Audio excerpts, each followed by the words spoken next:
மெல்ல மெல்ல ஓகே ஆனது ஜோடி வந்து இப்போ ஜாலியா.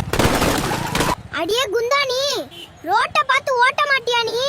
மொட்டை தலையா குறுக்க நீ வந்துட்டு என்னைய குத்தம் சொல்றியா? வண்டி ஓட்ட தெரியலனா பேசாம வீட்லயே இருக்கான்ல, இங்க வந்து ஏமா எங்க உயிர் எடுக்கிற?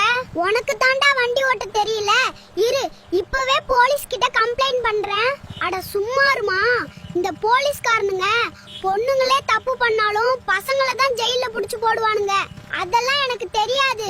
நான் போலீஸ் கிட்ட போகவா இல்ல எனக்கு காசு கொடுக்கறியா? சரி சரி, நான் தான் குறுக்க வந்துட்டேன். 3000 ரூபாய் ஜிபே பண்ணி விட்டுறேன், பார்த்து வீட்டுக்கு போ. இந்த பொண்ணுங்க ஸ்கூட்டில எதிர்ல வர்றது பார்த்தாலே பாதி உசுறு போயிருதுங்க. தமிழ்நாடு அரசு முதல்ல டாஸ்மாக் மூடுறாங்களோ இல்லையோ, பொண்ணுங்க லைசென்ஸ் ரத்து பண்ணுங்கயா. அடியே கத்திரிக்காய் மாவளே, சொல்லுங்க மாமா. இன்னைக்கு நைட்டு நான் வீட்டுக்கு வர மாட்டேன்டி.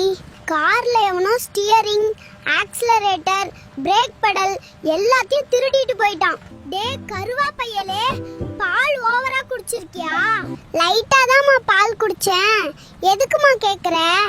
அட முட்டா பையலே, போய் டிரைவர் சீட்ல உட்காந்து பாரு, எல்லாம் இருக்கும். ஒழுங்கா வீட்டுக்கு வந்து சேரு. சாரி டார்லிங், அரை பெடல் அடிச்சாது வீட்டுக்கு வந்துடுறேன்.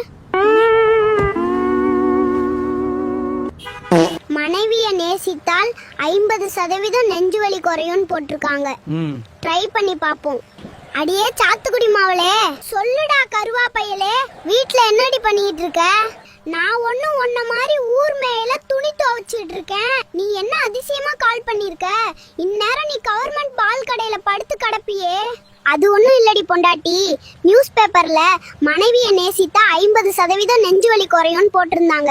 அதான் உன்னை நேசிக்கலாம்னு கால் பண்ணேன். டே பரங்கிக்கா மண்டையா, நான் நெஞ்சு மேல ஒண்ணு விட்டா உன்னால சுவாசிக்க கூட முடியாதுடா. இதுல நீ நேசிக்கிறியா? நான் செவனே தானா போய்க்கிருந்தேன். யாரு வம்பு தும்புக்காச்சும் போனனா?